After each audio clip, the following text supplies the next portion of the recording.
Okay. तो I think हमने कल तक राशि में कहाँ तक देखा था? स्कॉर्पियो तक देख लिया था शायद। एम आई राइट?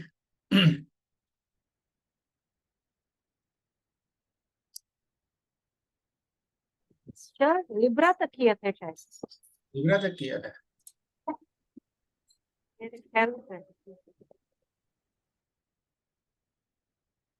नहीं, हमने बोला तो था टॉरस और स्कॉर्पियो का देख लिया है। स्कॉर्पियो है वो बहुत काइंड है।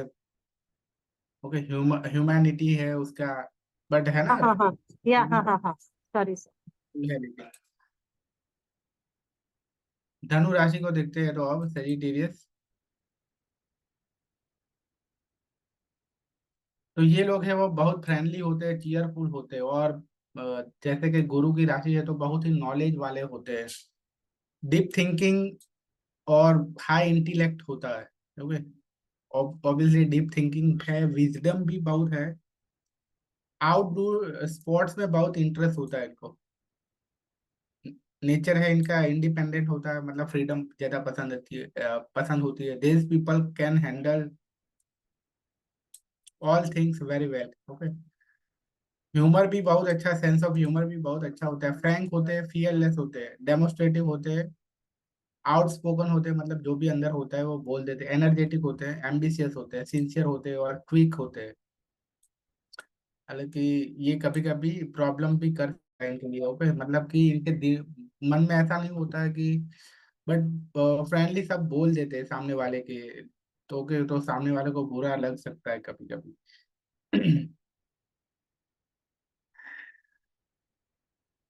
तो सेजिटेरियस है वो इस तरह से नॉलेज वाली राशि है, बहुत ही विजडम वाली है, बहुत ही समझदार है, एक्टिव भी है। गुरु की राशि है, फिलोसॉफी वाली राशि है, बहुत ही फिलोसॉफी बहुत पसंद होती है, सिद्धांतवादी होते हैं, आइडियल होते हैं, सिद्धांत बहुत होते हैं इनके। ओके। जैसे कि कुछ लोग होते हैं कि उनके लाइफ में कोई सिद्धांत ही नहीं होते हैं, तो बट ये अगर ये राशि के अंदर ये सिद्धांतवादी बहुत होते हैं, इनके सिद्धांत बहुत होते हैं। मोस्टली इनकी लाइफ है वो सिद्धांत पे चलती है। वीकनेस क्या है कि बहुत ही मतलब बहुत बड़ा चढ़ा के सब कुछ बोलते हैं। ओके, अपने बारे में, मतलब कि जो भी चीज इनको जहाँ उनका मतलब निकले वहां वो चीज को ज्यादा बड़ा चढ़ा के बोलेंगे। ओके, फॉर एग्जाम्पल अगर जॉब पे छुट्टी लेनी है तो अगर बहुत कम बीमार है तो भी ऐसा बोलेंगे कि मैं तो बहुत बीमार हूँ। ओके, लेकिन जहाँ उस तरह से बोलना है कि कहीं पे ऐसी बात निकली है कि आप एक्टिव हो कि नहीं हो, पर अगर वहां उसको एक्टिव, अपने आप को एक्टिव दिखाना है तो वो चाहे थोड़ा एक्टिव हो तो भी वो ऐसा ही बोलेगा कि मैं तो बहुत अच्छा एक्टिव हूँ। तो बड़ा चढ़ा के बोलेगा। पर बड़ा चढ़ा के कैसे बोलेगा? ऐसा नहीं कि नेगेटिव ही बोलेगा, मतलब जहां से उसको फायदा मिल रहा है उस तरह से बड़ा चढ़ा के बोलेगा। गलत प्रॉमिस करेगा। ओके, क्योंकि ये है ना बहुत ही कहते हैं बहुत होप वाले होते हैं।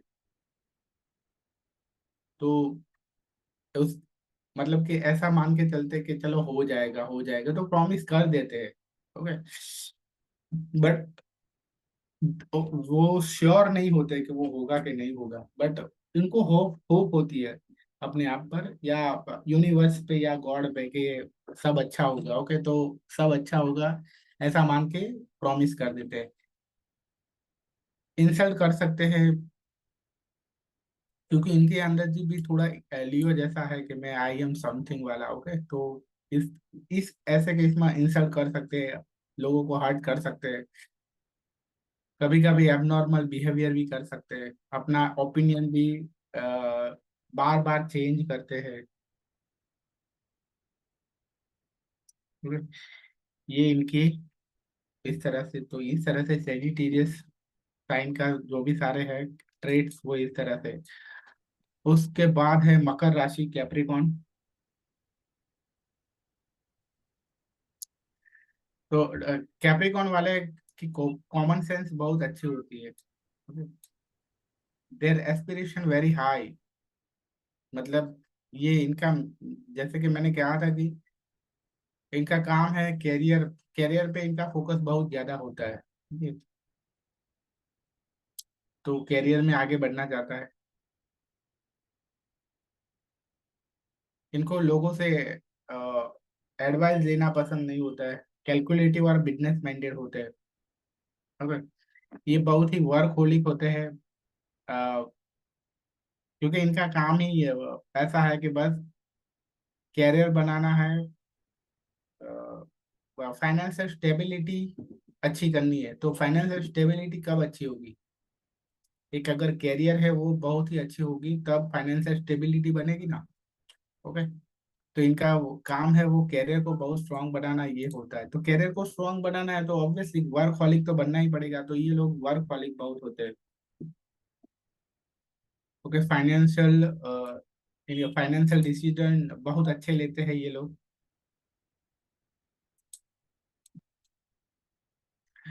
कैप्रिकॉन है वो लोगों पे ट्रस्ट नहीं करते हैं जल्दी से। ओके। कभी कभी कुछ गलत काम भी कर देते हैं, तो सिंपली अपने कैरियर के लिए ही कुछ भी, मतलब कोई भी हद तक जा सकते हैं। कुछ छोटे बड़े पाप भी कर सकते हैं ये लोग।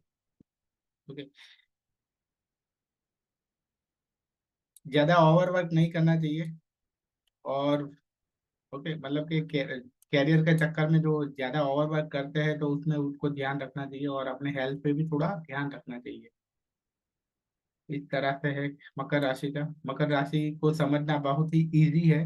मतलब सबसे इजी कोई राशि है तो वो ये है कि मकर राशि का बस उसमें इतना ही आता है कि बस कैरियर ओरिएंटेड है। कैरियर के लिए जो भी करना है वो करती है। ओके, इसीलिए वो वर्कहॉलिक है बस।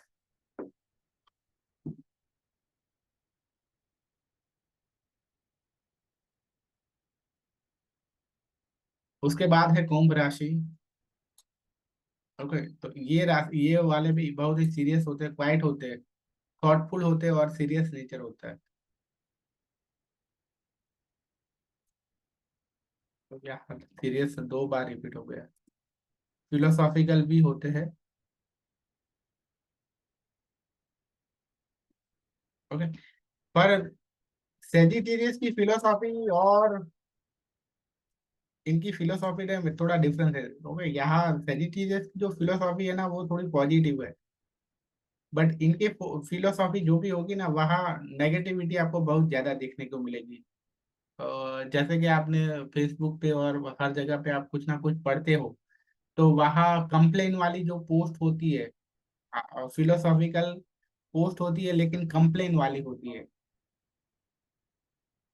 ओके। कि आजकल के बच्चे को तो कितना अच्छा है, सब कुछ रेडीमेड मिल जाता है, बट हमारे जमाने में तो ऐसा कुछ था ही नहीं। तो मतलब कि एक तरह की फिलोसॉफी तो, फिलोसॉफिकल बात तो कही, लेकिन वहाँ नेगेटिविटी नेगेटिविटी थी। ओके। एक्वेरियस में ये होता है, या मोस्टली ऐसा होता है। हालांकि मैसेज अच्छा होता है उसमें, बट थोड़ी नेगेटिविटी होती है। बट सेजिटेरियस में पॉजिटिविटी ज्यादा होती है। आइडियलिस्टिक होते हैं ये। इनके लिए प्रॉपर्टी क्या है? ओके। मतलब कि इनके लिए क्या है कि स्पिरिचुअल होना ही सबसे बड़ी, अ, इनके लिए सबसे बड़ा धन है। मटेरियलिस्टिक प्रॉपर्टी मतलब क्या? धन। इनके लिए धन यही है, स्पिरिचुअल नेचर होना या स्पिरिचुअल होना, वही इनके लिए धन है। बहुत ही सोशल होते हैं, बट फ्रेंड है वो बहुत सोच समझ कर बनाते हैं। सभी चीजें जो मोरली अच्छी, सर मोरली राइट हो ऐसा ही काम करते हैं। अपना खुद का इंडिविजुअलिटी होती है और स्पेशलिटी होती है ऐसे लोगों की। नेगेटिव क्या है इनके लिए कि अगर वो स्पिरिचुअलिटी अगर इनमें ना हो तो ये सेल्फ सेंटर हो जाते हैं। ओके। अपने में ही खोए रहते हैं, लेजी होते हैं, थकान ज्यादा लगती है। अकेला रहना बहुत ज्यादा पसंद होता है, वो भी अवॉइड करना चाहिए। ज्यादा चिंता नहीं करनी चाहिए। पैसिमिस्टिक नहीं बनना चाहिए। ओके। कुंभ राशि का मतलब जब जब हमने डेमो क्लास लिया था तब मैंने बताया था कि ये राशि है वो क्या करना चाहती है। ये सोसाइटी के लिए ज्यादा सोचती है, सोसाइटी के लिए ज्यादा सोचती है, पर्यावरण के लिए ज्यादा सोचती है, अपने बारे में कम सोचता है। ओके, अपने फैमिली के बारे में कम सोचता है। लेकिन इसका ये होता है कि समाज समाज में क्या हो रहा है, समाज की क्या हालत है, पर्यावरण की क्या हालत है, इस पे उसका ज्यादा है। तो ऐसे लोग मोस्टली सोशल वर्कर या इस तरह का कोई काम होता है या पर्यावरण से रिलेटेड कुछ इनका काम होता है। ओके, उसके बाद है मीन राशि, पाइसिस राशि। तो ये लोग कैसे होते हैं, बहुत ही strong, kind, loving, truthful and sympathetic nature होता है, बहुत ही दयालु होते हैं, सेंसिटिव होते हैं। ओके,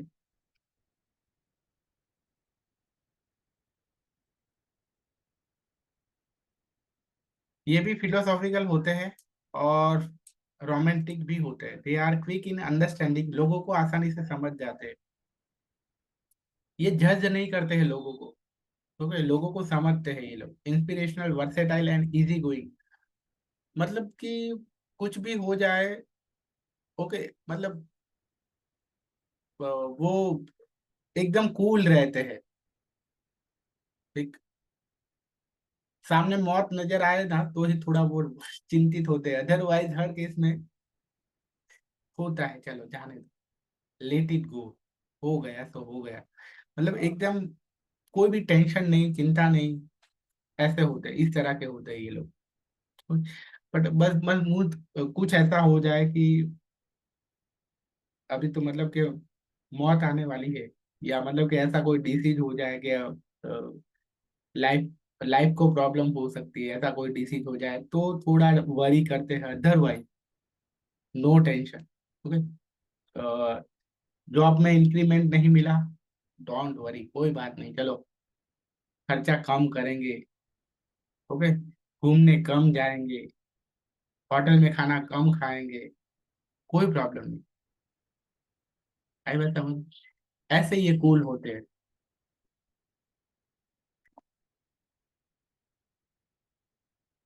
तो कूल होते हैं और फ्लेक्सिबल होते हैं, मतलब कि हर सिचुएशन में ये जी लेते हैं। मान लो कि अ, मतलब कि अगर इनके अंदर पूरे के पूरे ये पाइसिस के अगर अच्छी तरह से गुण आए हैं तो वो होगा उसके लेके ये। मान लो कि मतलब बहुत ही कम रिसोर्स में भी ये खुश रह सकते हैं। बट हाँ, इनके लिए एक ही चीज है जिसके बिना वो रह नहीं सकते हैं, वो है इनकी ये एक चीज के लिए मरते हैं कि इनकी लाइफ में कोई ऐसा बंदा हो कि जिस पर वो पूरा भरोसा कर सके, और उस ऐसा बंदा हो कि जिसके साथ वो अपने सारे सुख दुख है वो शेयर कर सके। बस इनको ये चाहिए। ओके, उनको और कुछ नहीं चाहिए, उनको गाड़ी बंगला कुछ भी नहीं चाहिए उनको। नॉर्मल, एकदम नॉर्मल घर होगा तो भी चलेगा। ओके, तो इनका ये है।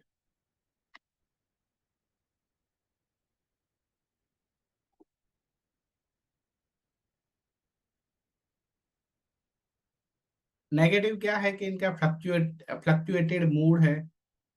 ओके,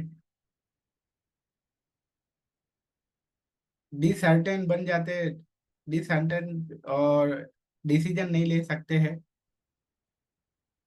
ओके, और सस्पिशियस नेचर होता है। सस्पिशियस नेचर तो मतलब कि यहाँ ऐसा नहीं कि लोगों पे भरोसा होता है, ऐसा नहीं होता है, बट उस तरह से होता है कि लाइफ में आगे सब अच्छा तो होगा ना, उस तरह से। ओके, थोड़ा वो डर होता है कि आगे सब अच्छा होगा कि नहीं होगा।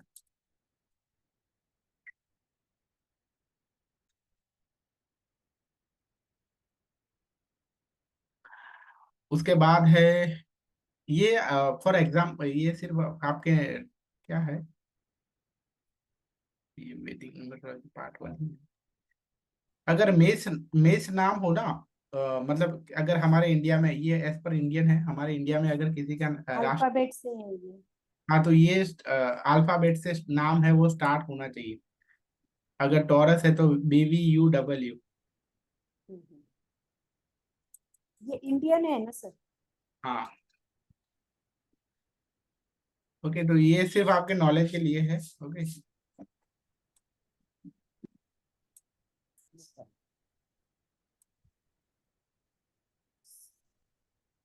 उसी तरह हिंदी में अगर देखें तो मेष राशि है तो ये अक्षर पे होने चाहिए नाम।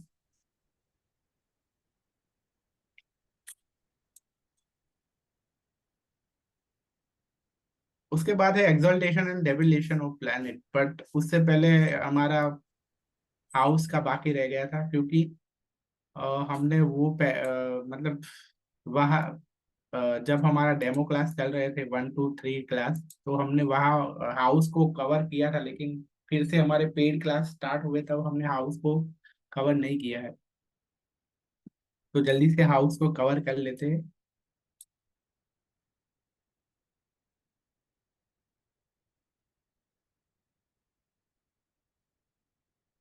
तो कुंडली तो आप सब लोगों ने देखी ही होगी, कुंडली कैसी होती है।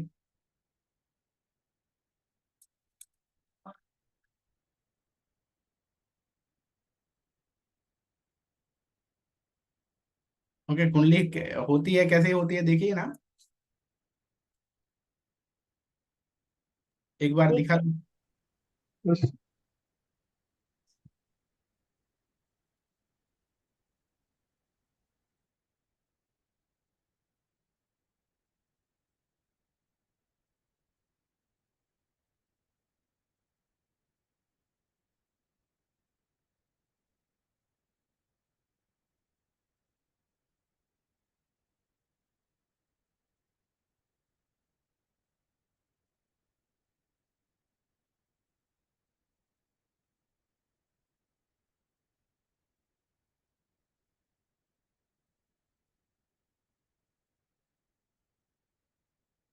ओके, ये है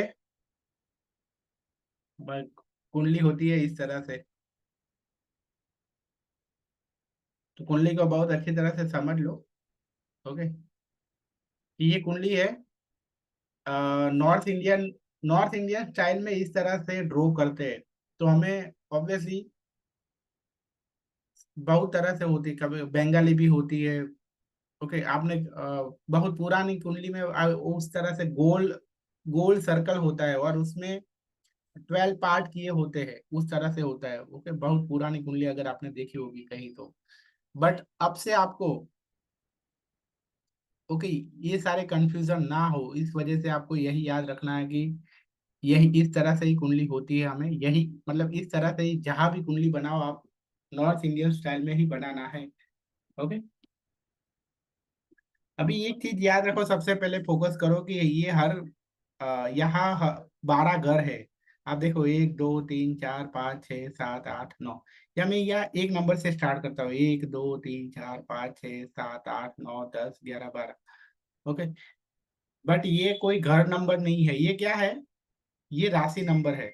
1 नंबर राशि, 2 नंबर की राशि, 3 नंबर की राशि, 4 नंबर की राशि, 5 नंबर की, 6 नंबर की, 7 नंबर की, 8 नंबर की, 9 नंबर की, 10 नंबर की, 11 नंबर की, 12 नंबर। आई बात समझ में? तो ऑलवेज आपको याद रखना है कि पहला घर है ना वो यहाँ से स्टार्ट होता है। कहाँ से स्टार्ट होता है? यहाँ से स्टार्ट होता है। फिर हमें एंटी क्लॉकवाइज जाना है। तो इसका मतलब क्या हुआ कि पहले घर में कोई प्लेनेट नहीं है, दूसरे घर में मंगल और मून है, तीसरे घर में कौन है, विनस है, सन है, केतु है, प्लूटो है, चौथे घर में है सैटर्न, मर्क्यूरी, यूरेनस, पांचवें घर में है नेपच्यून, 10वें सॉरी हाँ छठे घर में है जुपिटर, सातवें घर में कोई नहीं है, आठवें घर में कोई नहीं है, नौवें घर में राहु है, 10वें घर में कोई नहीं है, 11वें घर में कोई नहीं है और 12वें घर में कोई नहीं है। आई बात समझ में? इतना समझ में आ गया? तो ऑलवेज याद रखना है कि कुंडली में, सर, ये जो घर है ये राशि के नंबर दिए हैं क्या? हाँ ये राशि के नंबर है, मैंने यही तो बोला, ये 1 नंबर 2 नंबर ये राशि के नंबर है। बट घर नंबर है ना वो हमें हमें याद रखना है कि ये पहला घर बाय डिफॉल्ट हमें याद रखना है। ओके, मतलब कि ये घर है ना वो चेंज नहीं होते, पहला घर हर कुंडली में यहाँ ही होता है। पर किसी की कुंडली में क्या होता है कि पहले घर में कोई और राशि हो सकती है, जैसे कि इनकी कुंडली में पहले घर में 5 नंबर की राशि है, तो और कोई कुंडली दिखाता हूँ आपको। ओके।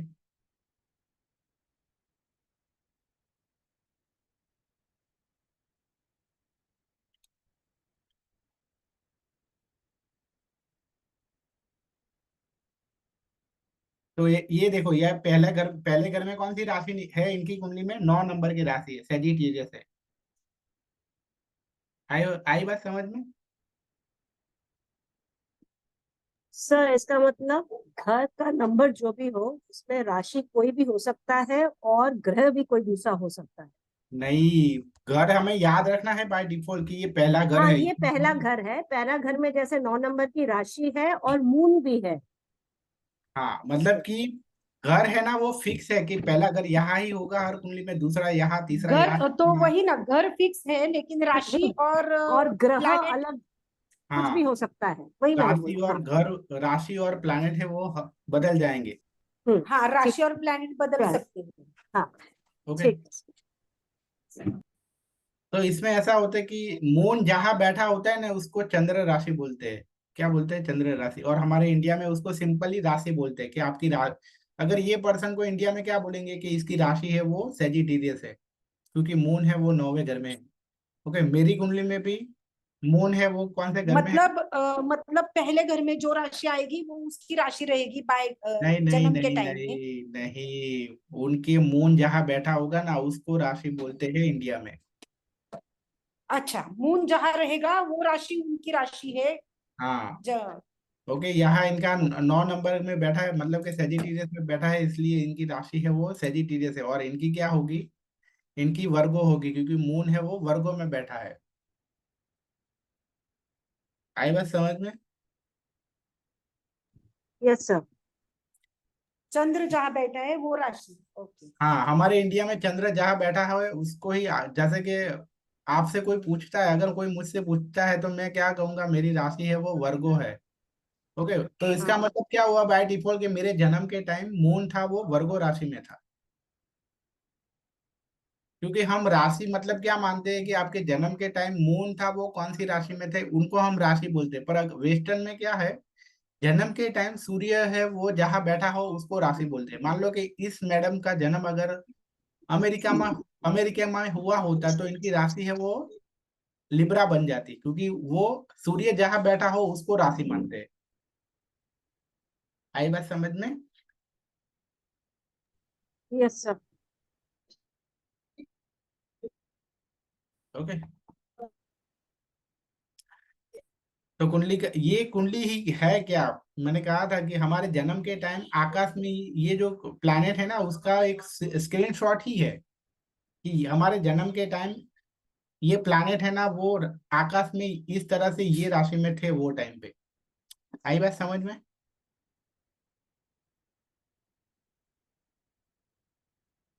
हाँ या ना बोलो कोई, जब हाँ मैं यस सर, हाँ आई यस सर, समझ ये गई। समझ में आया। यहाँ पूछता तक हूँ समझ में आ तो। गया, सॉरी। ये ओके। सर हम अपने आप को म्यूट रखते हैं क्योंकि फिर आवाज आ जाती है हमारी इधर उधर की। तो हाँ, पर मैं पूछूं तो कोई भी एक आंसर किया करो। ओके। जब फिर क्वेश्चन पूछने का कहूँगा तो फिर एक साथ सब बोलेंगे। चलो कोई बात नहीं। ओके, तो इस तरह से होता है। तो हमारे जन्म के टाइम फिर हमें, तो इस तरह से ये होता है। ओके कि अ, तो कुंडली का इतना बेसिक कंसेप्ट है वो समझ में आ गया। हाँ सर, तो पहला अभी ये पहले घर को क्या बोलते हैं? लग्न राशि बोलते हैं। क्या बोलते हैं? लग्न राशि बोलते हैं। पहले घर मतलब को लग्न राशि बोलते हैं। हाँ, मतलब ओके। मतलब कि पहले घर में जो भी राशि आई है उसको लग्न राशि बोलते हैं। कहने का मतलब ये, तो इनकी लग्न राशि क्या हुई? लियो हुई। 5 नंबर की राशि। ओके। उसी तरह इनकी लग्न राशि क्या हुई? सेजिटेरियस हुई। हम्म, आई बात नौ समझ में? नंबर की राशि। ओके। और मेरी कुंडली में भी ऐसा ही है, पहले घर में 5 नंबर की राशि है। तो मैंने आगे एक दो क्लास में बोला था कि मेरी लग्न राशि है वो लियो है। ओके, इसीलिए मेरे अंदर सूर्य की क्वालिटी ज्यादा है, और क्योंकि मेरा मूलांक भी 1 है। और मेरी लग्न राशि भी लियो है, तो कोई भी पर्सन की जो उसके जो नेचर है ना वो ये तीन राशि में से आएगा। उसकी लग्न राशि, उसकी चंद्र राशि और उसकी सूर्य राशि। अच्छा। ओके। हम्म, पर लग्न ये राशि, तीनों चंद्र राशियों राशि, में सूर्य। ये तीनों राशियों में ऐसा जिसका स्वामी ज्यादा स्ट्रांग होगा ना उसका नेचर ज्यादा आएगा उनके अंदर। फॉर एग्जाम्पल यहाँ अगर हम देखें तो यहाँ देखो कि सातवें घर की राशि का स्वामी विनस यहाँ खुद बैठा है। ओके। तो विनस है वो स्ट्रांग हो गया, अपने ही घर में है, तो इनका इनके नेचर में है ना ये लिब्रा का नेचर ज्यादा आएगा इनके अंदर। आई बात सर समझ? लेकिन ये जन्म के टाइम का हो गया ना, ये जन्म के टाइम का मतलब हमने अब तो बात जन्म की, के टाइम का ही लाइफ टाइम रहेगा। लाइफ टाइम रहेगा। लेकिन हाँ। ऐसा होता है ना कि ये ग्रह बदलते रहते हैं ना। नहीं, वो गोचर चीज गोचर होता है, गोचर है वो अलग चीज है। ओके, पर ये ओके। प्रेडिक्शन के लिए तो यही देखना है। ओके। ओके। ओके। गोचर में भी गोचर में भी आपका पहला घर यहाँ जो 5 नंबर की राशि है ना, तो 5 नंबर की राशि ही रहेगी गोचर में। ऐसा नहीं है कि आपके पहले घर में 10 नंबर की राशि आ जाएगी, ऐसा नहीं होगा। हम्म। वो आगे देखेंगे गोचर का जब टॉपिक आएगा। अगर अभी मैं कहूंगा तो आपको डर फिर जाओगे। कंफ्यूजन हो जाएगा। डर जाओगे हाँ यदि। बहुत। हाँ, ये थोड़ा सा आराम से आप करिए, नहीं तो बहुत हाँ। कंफ्यूजन हो जाएगा। हाँ। ओके। वैसे भी डर। वो थोड़ा हार्ड ही लग रहा है हमें, हमें हाँ। प्रैक्टिस होने में टाइम लगेगा सर इसका। ओके। पर अभी तो बस मुझे भाव समझाना था अदर। हालांकि जब कुंडली बनाएंगे हम तब मैं फिर से भी ये सारी चीजें समझाऊंगा। ओके, बट अभी तो क्या था, हाउस के टॉपिक में थे इसलिए मैंने थोड़ा ओवरव्यू दे दिया आपको। हम ओके। 4-5 कुंडली देख लेंगे ना तब समझ में आ जाएगा, तब तक नहीं समझेगा सर। तो अभी हर घर को देखते हैं।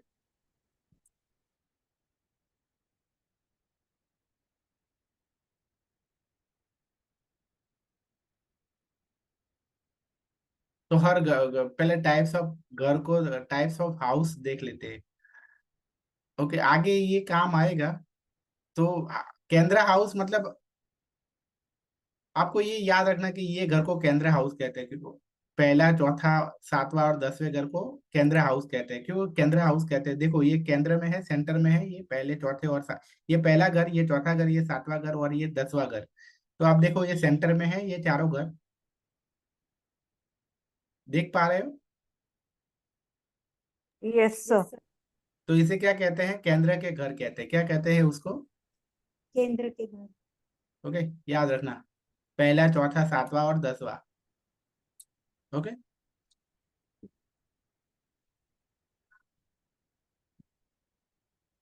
उसके बाद है ट्राइन हाउस।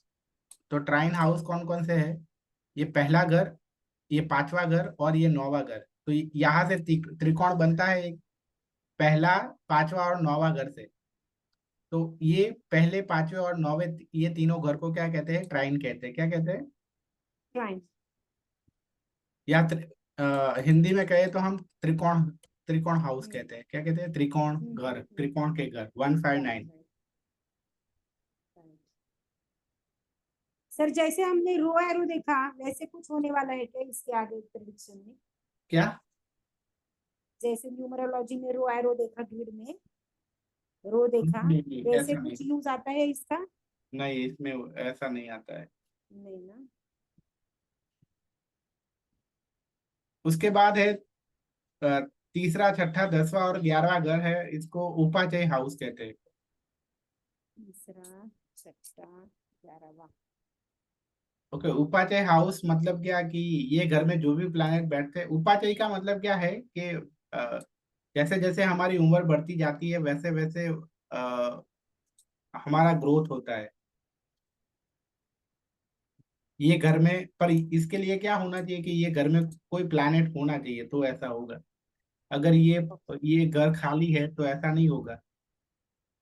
ओके, मान लो कि 10वें घर में शुक्र बैठ जाए तो शुक्र से रिलेटेड चीजें आपको जैसे जैसे आपकी उम्र बढ़ती जाएगी वैसे वैसे होगी, वैसे वैसे मिलेगा। आई बात समझ में? मतलब कि शुक्र, हालांकि कोई भी इसमें से, ये चारों में से कोई भी एक घर में बैठ जाए तो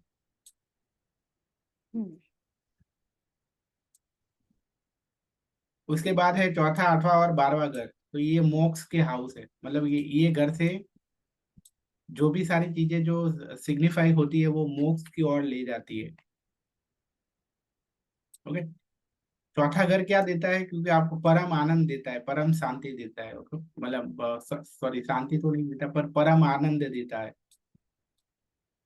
आठवां घर क्या देता है, मतलब कि आपको ऐसा पेन देता है, ऐसा पेन देता है कि आपको ऐसा ही होने लगे कि अब ये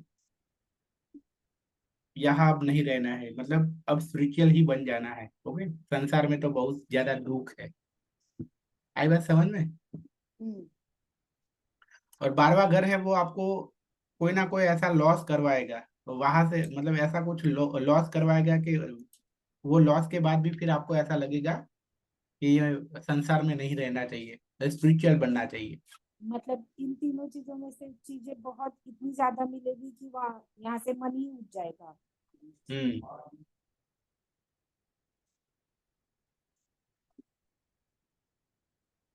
ओके, उसके बाद है दूसरा, छठा और 10वां घर।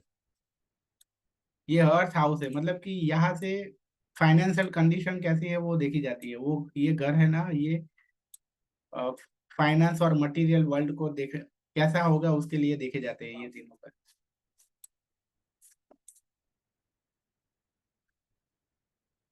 उसके बाद है तीसरा, 7वां और 11वां घर। वहां से यहाँ से क्या देखा जाता है कि आदमी के अंदर कितना डिजायर है वो यहाँ से देखा जाता है। ओके, काम को क्या बोलते हैं, डिजायर बोलते हैं इंग्लिश में।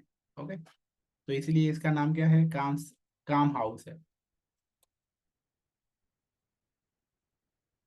उसके बाद है दूस्थान हाउस, मतलब कि अ, ऐसे हाउस के जो हमें बहुत जिंदगी में प्रॉब्लम देते हैं, जिसकी वजह से प्रॉब्लम आती है हमारी लाइफ में। तो ये है 6, 6, 8 और 12। ओके, ये तीन घर है जिसकी वजह से हमारी लाइफ में प्रॉब्लम आती है। उसके बाद है मारक हाउस। तो मारक वर्ड आपने सुना होगा कहीं ना कहीं, सुना है कहीं। नहीं सर। मतलब एस्ट्रोलॉजी में थोड़ा सा भी इंटरेस्ट है, इंटरेस्ट हो जिन लोगों को, उन लोगों ने शायद हाँ कहीं सर।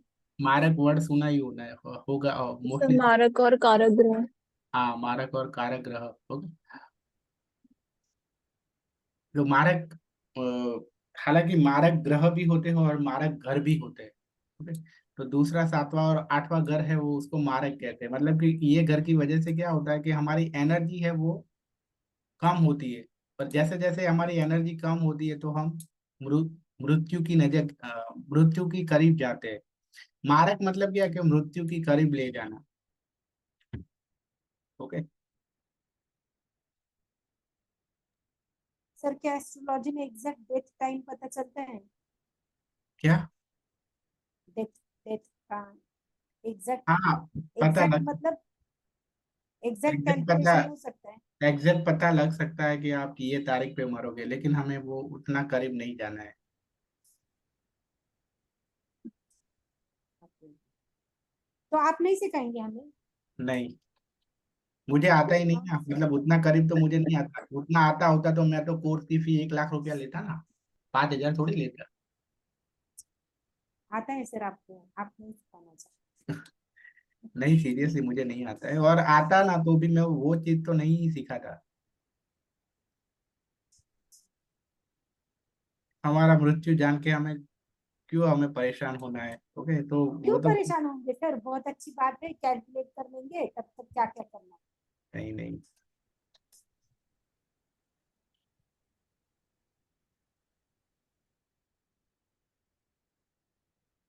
सर ये काल पुरुष कुंडली क्या होता है? हम्म। काल पुरुष कुंडली मतलब आकाश में ऐसा है कि जो आकाश में जो ये 12 राशियां है ना, वो 12 राशियों की एक कुंडली बना दो आप। ओके, और बाय डिफॉल्ट पहले घर में आप 1 नंबर की राशि ही रख दो, एरीज। 2 नंबर, दूसरे घर में आप टॉरस रख दो, तीसरे घर में जेमिनी रख दो। ओके, उस तरह से एक कुंडली बना लो, तो उस कुंडली को काल पुरुष की कुंडली कहेंगे अब। तो वो क्या काम आएगा? काल पुरुष की कुंडली एक रेफरेंस पॉइंट की तरह से हम यूज कर सकते हैं। तो काल पुरुष कुंडली है ना, वो एक रेफरेंस बन सकता है। जब भी कुछ हमें मतलब कोई चीजें हमें क्या कहते हैं उसको, सर जैसे एनालिसिस। वास्तु में भी होता है ना काल हाँ, पुरुष, जैसे काल हमारा पुरुष। हेड होता है, हमारा पैर हाँ होता है, हमारी बॉडी के पूरे जो पार्ट्स होते हैं वो उसको सिग्निफाई करती हैं, उसी हाँ, उसमें काल हमारी पुरुष। राशियां भी होती हैं सारी। हाँ हाँ, ओके। तो आप वहाँ आप रेफरेंस रेफरेंस के तौर पे काम आती है। फॉर एग्जाम्पल, ओके, काल पुरुष कुंडली में सेवंथ हाउस का स्वामी कौन बनेगा, कोई बताएगा मुझे? सेवंथ हाउस का स्वामी कौन बनेगा? सेवंथ हाउस में कौन सी राशि आएगी? सर शुक्र, ये अपना इसका तुला, लिब्रा। लिब्रा तुला आएगी। का शुक्र। लिब्रा। हाँ, ओके। तो ये हो गया कि अगर सातवें घर में सूर्य आएगा तो सूर्य है वो बुरा रिजल्ट देगा, क्योंकि सूर्य है वो शुक्र के घर में आ गया। ओके, शुक्र का तो दुश्मन है सूर्य। एंटी है। ओके, तो इस तरह से काल पुरुष कुंडली है वो आप इस तरह से यूज कर सकते हो। आई बात समझ में? जिनका हाँ भी तो सूर्य है, सूर्य सातवें घर में होगा, उनकी मैरिज लाइफ अच्छी नहीं होगी। ओके, अच्छा, क्योंकि वो शुक्र का घर है और सूर्य सूर्य वहां बैठ गया। काल पुरुष की कुंडली में मतलब जो जिसका ग्रह है, राशि है, वो एग्जैक्टली वही वही बैठा हुआ है, वो एक्चुअल वही है। फर्स्ट घर में एरीज है, सेकंड घर हाँ में टॉरस हाँ है, वैसे हाँ करके ही है। हाँ, ओके। बट एक्चुअली बाकी सबके उसमें वो अपने कुंडली अलग होती है, जिस टाइम से वो लोग जन्म लेते हैं उस हाँ, टाइम पे जो रहता है वो आता है। तो मतलब कि ब्रह्मांड में जो मतलब जो राशियां तो है वही, तो उस वो राशियों की जो वो चीज है उसकी हम कुंडली अगर बनाए तो वो काल पुरुष की कुंडली हो गई, मतलब वो है। Okay. Okay sir, thank you. Okay. Lal Kitab में ऐसा ही होता है। ओके, लाल किताब में मतलब लाल किताब का कंसेप्ट ऐसा है कि वहां है ना, पहले आपकी कुंडली बनाई जाएगी, वो पहली कुंडली, वो कुंडली में पहले घर में कौन सी राशि है वो मैटर नहीं करता है। वहां वही मैटर करता है। काल पुरुष की कुंडली, हम सबकी कुंडली काल पुरुष की कुंडली है ऐसा मान के ही प्रिडिक्शन किया जाता है लाल किताब में। ओके, अगर सब, तो सबका तो एक ही आएगा फिर। हाँ, मतलब कि अ, किस तरह से ये आएगा। फॉर एग्जाम्पल, मेरी कुंडली में पहले घर में एरीज राशि हो और एरीज राशि में मंगल बैठा है, और किसी और की कुंडली में पहले घर में टॉरस में मंगल बैठा है, तो कोई फर्क नहीं पड़ता है कि आपका टॉरस में है और मेरा एरीज में है। लाल किताब ये कहता है कि दोनों का जो प्रेडिक्शन है वो सेम ही आएगा, क्योंकि लाल किताब वो नहीं देखती है कि हर घर में कौन सी राशि बैठी है, वो सिर्फ वो देखती है कि पहले घर में हर घर में कौन सा प्लैनेट बैठा है। अच्छा, तो प्लैनेट के हिसाब से वो प्रेडिक्शन करते हाँ, और वो ऐसा मान के ही बैठे हैं कि पहले मतलब कि आपका पहले घर में आपका लियो हो या कुछ भी हो, तो पहले घर में जो भी बैठा है वो एरीज में बैठा है वैसा मान के चलते हैं वो। काल पुरुष की तो कुंडली है इसीलिए। okay। तो प्रेडिक्शन लाल किताब का ज्यादा स्पेसिफिक होता है या वैदिक वाला? सबका अल्टीमेट रिजल्ट है वो सेम, सबका सेम ही आता है। ओके, अच्छा। लेकिन उनका यूज अलग है, हमारा यहाँ से यूज अलग है। अच्छा, ठीक है। वैदिक ये है कि आपको बहुत डिटेल में जाना है ना, तो वैदिक से करना है। ओके, लाल किताब सिर्फ प्रिडिक्शन के लिए अच्छा है, लेकिन वैदिक है वो टू द पॉइंट जानने के लिए वैदिक अच्छा है। ओके, वैदिक में ये भी पता चलेगा ना कि ये कैसे होगा, कब। ओके, वहाँ कब होगा वो जाना जाना उस पे ज्यादा फोकस है, यहाँ कैसे होगा उस पे भी फोकस है। ओके।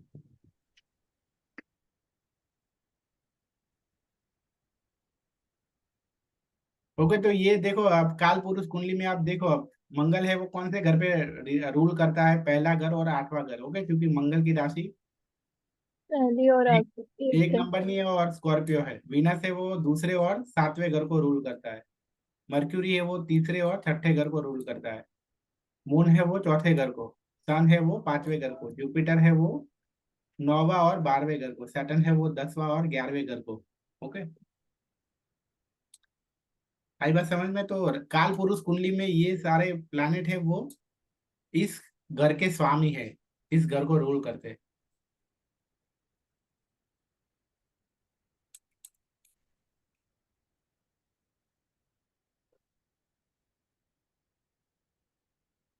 तो देखते हैं अब हर घर के मीनिंग को देख। ओके, कि पहला घर है वो क्या है, तनुभाव है। क्योंकि यहाँ से क्या देखा जाता है, आपका माइंड सेट, आपकी बॉडी कैसी है, आपका लुक्स कैसा है, फीचर, ओके, फिजिकल फीचर्स कैसे दिखते हो, छोटे बड़े, वो सब यहाँ से देखा जाता है। आपका आपकी सोच कैसी है, आपकी हेल्थ कैसी है, इंडिविजुअलिटी कैसी है, okay? आपका बिहेवियर कैसा है, आपका नेचर कैसा है, वो सब यहाँ पहले घर से देखा जाता है। आई बात समझ में?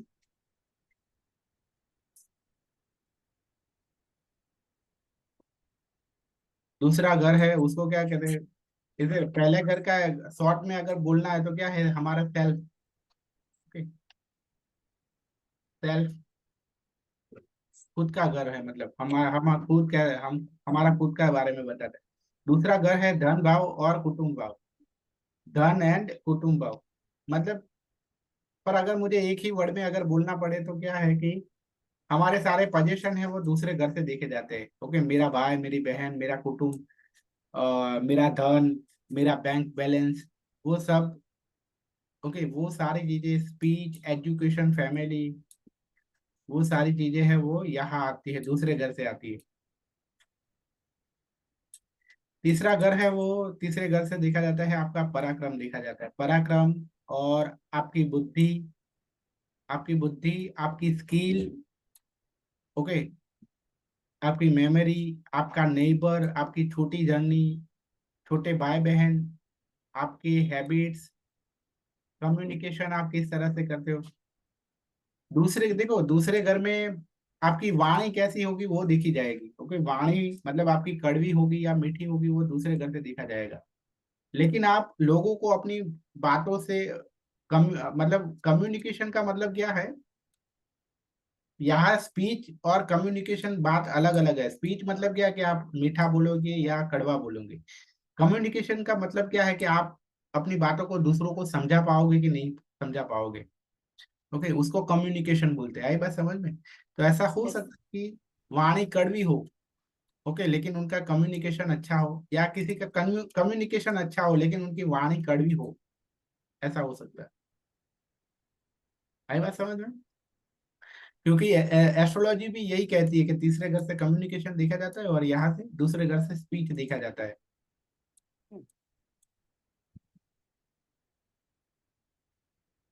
पर अगर वो बोल ही नहीं पाएगा, बोल पाएगा कि नहीं पाएगा, वो हम देखेंगे कहाँ से देखेंगे, तीसरे घर से देखेंगे या दूसरे घर से देखेंगे? तीसरे घर से सर।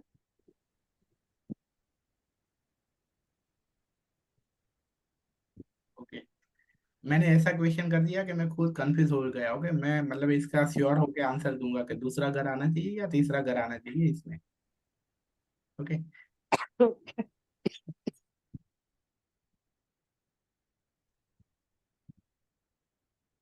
सर आप कल बताइए, कोई प्रॉब्लम नहीं। हाँ, क्योंकि दूसरा घर ऐसा कहता है कि आपका गले का जो भाग है ना, अगर वो दूसरे भाग से रोल होता है, दूसरे घर से रोल होता है, तो मतलब हमारी आवाज है वो गले से ही निकलती है। तो एक तरह से वो वहां से अगर सोचे तो दूसरा घर बोल पाएगा कि नहीं, वो दूसरे घर से आएगा। पर उस तरह से देखे कि ऐसा भी हो सकता है कि कभी कभी है ना, कुछ लोग हैं वो डर की वजह से नहीं बोल पाते हैं, तो वो डर की वजह से नहीं बोल पाते हैं, वो तीसरे घर से आएगा।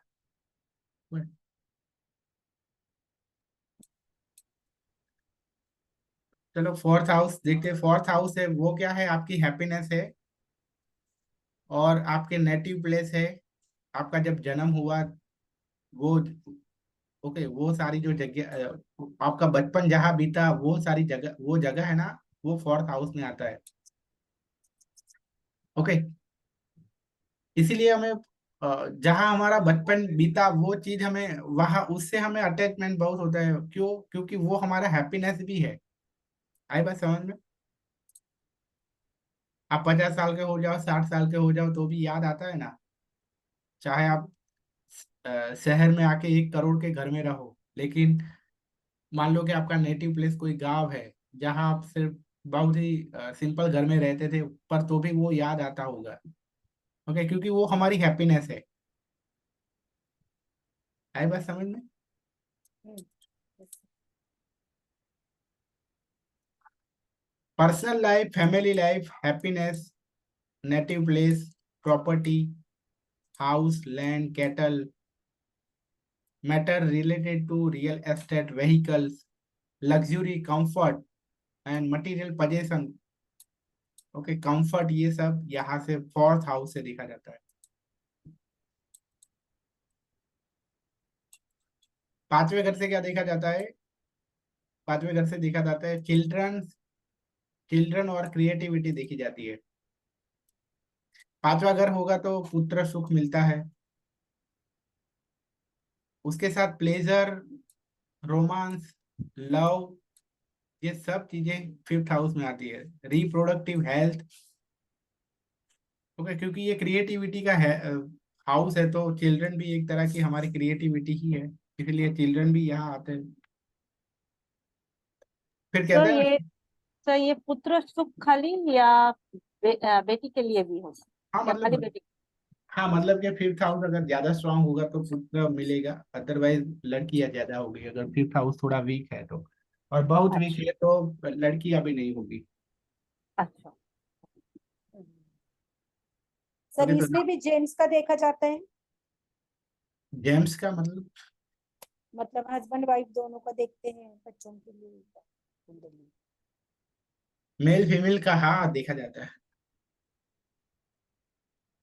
ओके, फिर आपके पुत्र मतलब चिल्ड्रन से कितना प्यार मिलेगा, उससे कितना सुख मिलेगा, वो यहाँ से देखा जाता है। Share market. Okay, share market नहीं कहूंगा, लेकिन जो भी सारे रिस्की मैटर है या स्पॉट्स है उसमें आपको सक्सेस मिलेगी कि नहीं, वो फिफ्थ हाउस से देखी जाती है। मान लो कि कोई आप स्पोर्ट्स में गया तो उसका फिफ्थ हाउस है वो अच्छा होना चाहिए, तो ही वो स्पोर्ट्स में सक्सेसफुल बनेगा। तो मतलब शेयर मार्केट इससे नहीं देखना है? नहीं, शेयर मार्केट भी इसमें आ जाएगा, मतलब शेयर अच्छा मार्केट भी एक तरह का रिस्की मैटर ही है ना। ओके। मतलब एक शेयर मार रिस्की मैटर मैंने इस तरह इसलिए बोला कि आप रिस्की मैटर में शेयर मार्केट के अलावा जो भी सारी चीजें आती है वो सब फिफ्थ हाउस में आएगी। ओके अगर आप, बिजनेस भी आएगा ना सर? हाँ, नहीं बिजनेस तो नहीं आएगा पर, ओके, वहाँ मतलब अगर हम मेहनत करते हैं तो वहाँ हम सक्सेस हमें मिलती है। ये डिपेंड नहीं करता है हमारी मेहनत पे।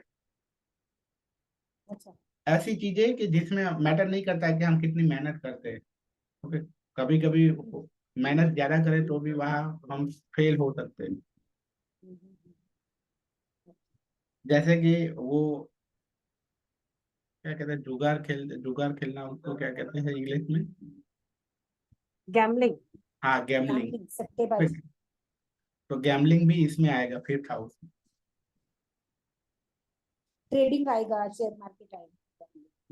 तो देखना, जिनका फिफ्थ हाउस अच्छा होगा वो इस तरह से गैमलिंग में वो जीतेंगे ऑलवेज। उसके लिए गोचर नहीं देखना पड़ेगा? नहीं,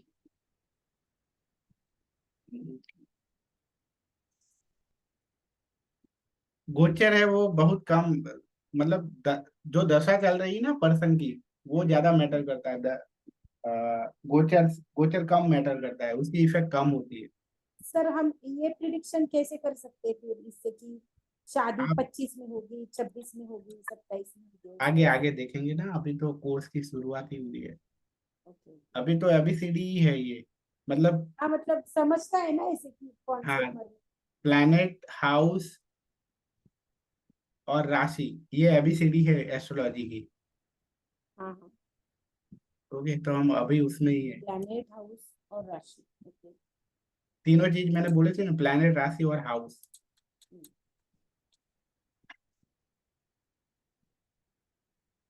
आप ये जितना हाउस और राशि और प्लैनेट, ये तीनों को जितना अच्छी तरह से समझे होंगे, जिनको जितना आप उसको पकड़ पाते हो उतना ही आप अच्छी तरह से कुंडली को एनालिसिस कर पाओगे, समझ पाओगे, प्रेडिक्ट कर पाओगे। ओके। सर ये केपी एस्ट्रोलॉजी अच्छा है या वैदिक एस्ट्रोलॉजी अच्छा है? ऐसा कुछ नहीं होता है। ओके, सब अच्छा ही है। ओके, पर डिफरेंस ऐसा है कि आपने तो ऐसा क्वेश्चन पूछा कि सोमवार अच्छा है या मंगलवार अच्छा है। ओके, तो सब अच्छा है, मतलब सब अच्छे ही है। बट ऐसा हो सकता है कि किसी के लिए मंडे ज्यादा लकी होता है तो उनको मंडे ज्यादा पसंद होता है, किसी के लिए ट्यूसडे ज्यादा लकी होता है तो वो उनको ट्यूसडे ज्यादा पसंद होता है। ओके। नहीं तो मैं प्रिडिक्शन के पार्ट से पूछ रही हूँ कि जितना डीप प्रिडिक्शन हम वैदिक में कर नहीं नहीं, पाते हैं। ऐसा नहीं है। किसी को अगर केपी पसंद है तो मतलब किसी को केपी से केपी ज्यादा सिंपल लगता है तो उनके लिए केपी अच्छा है। ओके, किसी को अगर वैदिक अच्छा लगता है तो उसके लिए वैदिक है। तो ऐसा कुछ भी नहीं है। अभी तो भृगुनंदी नाड़ी भी आ गया है। जिनको वो हाँ, अच्छा लगता है वो उनके लिए वो अच्छा है, जिनके लिए जिनको तो जो लाल प्रिडिक्शन हम वैदिक में जो जितना कर पाते हैं उतना सारा प्रिडिक्शन हम केपी में भी कर पाते हैं, सब में करवाते हैं। भृगुनंदी नाड़ी में भी कर पाते हैं। मेथड सब में अलग अलग होती अच्छा। है। तो छठा घर है, शत्रु का घर है, डेप्ट का घर है। ओके। और डिसीज का घर है। पर ऐसे डिसीज के जो आते हैं और चले जाते हैं, ऐसे डिसीज नहीं के जो जिसमें से हम रिकवर परमानेंट नहीं रहते हैं। होते। ओके। मान लो कि हॉस्पिटलाइज करना तो 2-3 दिन में आप फिर बाहर निकल, मतलब वापस आ गए, या फिर 1 महीने के बाद भी आ गए। ओके, हॉस्पिटलाइज होके आप 2 महीने के बाद वापस आए तो भी वो 6 हाउस में ही आएगा। पर आपको ऐसा कोई डिसीज है कि जिसमें आपको हॉस्पिटलाइज नहीं करना पड़ रहा है, लेकिन तो भी घर पे बैठ के आप नॉर्मल जिंदगी जी रहे हैं। ओके, मतलब थोड़ी नॉर्मल जिंदगी जीने में थोड़ी प्रॉब्लम होती है तो वो 6 हाउस, ऐसे जो डिसीज है जैसे कि डायबिटीज है, ओके, इनक्योरेबल डिसीज है, वो सारे 8 हाउस में आएंगे। आई बात समझ में? 8 हाउस या 6 हाउस? जो डिसीज इनक्योरेबल है वो 8 हाउस में आएंगे और जो अच्छा। क्योरेबल वो 6 हाउस में आएंगे, ऐसा ओके। बोल। ओके। जहाँ फिक्स है कि ये डिसीज आपको 1 साल के बाद मिट जाएगा। ओके, कैंसर फ्रैक्चर कहाँ पे आएगा? इनक्योरेबल में आएगा। 8th में होगा। ओके, 8 हाउस में बहुत आएगा। बहुत आगे नहीं बढ़ा है और रिकवर हो सकता है, ऐसा है तो वो कैंसर 6 हाउस में आएगा। हम्म, अभी ऐसे स्टेज पे है कि वो रिकवर हो सकता है तो वो फर्स्ट हाउस में आएगा। और एक्सीडेंट कहाँ पे आएगा? वो भी 6 हाउस में आएगा। पैर ही कट गया तो? क्या क्या बोल रहे हैं? कुछ नहीं, कुछ तो फिर वो इनक्योरेबल में आना चाहिए ना, क्योंकि वो तो वापस आएगा नहीं, नकली लगवाना पड़ेगा ना। तो वो 8 हाउस में आएगा। मतलब आप समझ लो कि जो परमानेंट हो जाएगी ना, चाहे वो एक्सीडेंट हो या कुछ भी हो, अगर वो परमानेंट हो जाए लाइफ टाइम तो वो 8 हाउस में आएगा। और तो अगर ठीक उसमें है, से मान लो कि 10 साल के बाद भी आप रिकवर हो गए, तो वो 6 हाउस में। वो 6 हाउस में आएगा। पर जहाँ फिक्स नहीं है, ओके, जहाँ फिक्स नहीं है कि आप कितने टाइम में रिकवर होंगे, वो 8 हाउस में ही आएगा। हालांकि ओके। मान लो कि फिक्स है कि आप बहुत अच्छी तरह से खाने पीने में ध्यान रखो तो 1 साल में रिकवर हो सकते हो, तो भी वो 8 हाउस में आएगा। सिक्स मतलब हाउस जहाँ में टाइम ऐसी फिक्स नहीं है वो सब नहीं, एट 6 हाउस हाउस में में। ऐसी ही चीज आएगी कि जो 100% फिक्स हो कि इतने टाइम में आप उसमें से रिकवर हो ही जाओगे, तो वो 6 हाउस में आएगा। छोटी मोटी बीमारियां हमारी डे टू डे वाली या फिर सीजनल बीमारियां, ये ओके, सब चाहे चीजें। आपका आपका फ्रैक्चर हुआ हो पर डॉक्टर बोलेगा कि 3 महीने में तो आप मतलब ये अच्छा हो जाएगा, तो वो 6 हाउस में आएगा।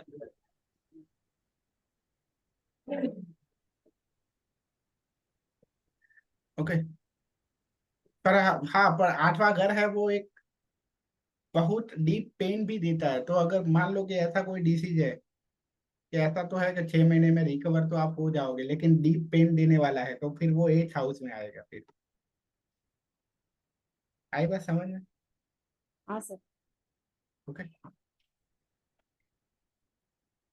तो 6 हाउस से ये सब देखा जाता है कि आपके आपका फाइनेंशियल लॉन आप लोन ली है, लोन, डेट, आपकी जॉब, डेली एक्टिविटी।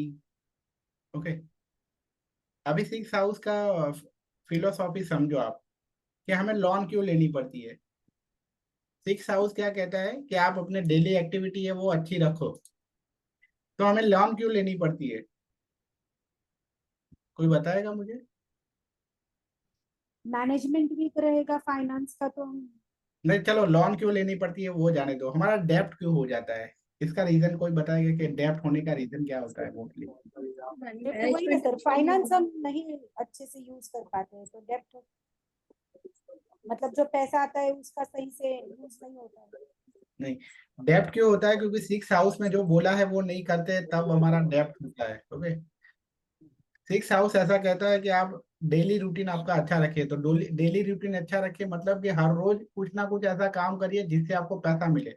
अगर आप हर रोज ऐसा काम नहीं करते तो ऑब्वियसली आपको फिर पैसा उधार लेना पड़ेगा।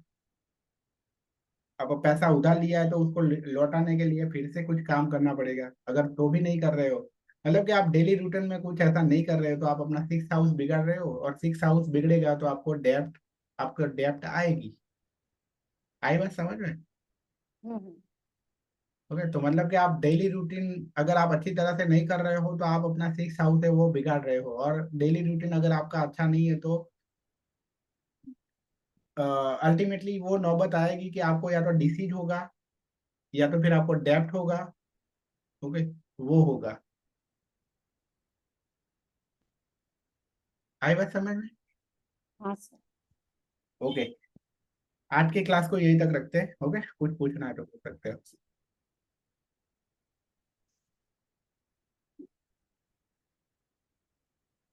सर आपने न्यूमरोलॉजी में एक कॉम्बिनेशन बताया था। नहीं नहीं, न्यूमरोलॉजी के क्वेश्चन मत पूछो, उसके लिए आपको अलग से कॉल करना पड़ेगा, हमारा ये एस्ट्रोलॉजी का क्लास है।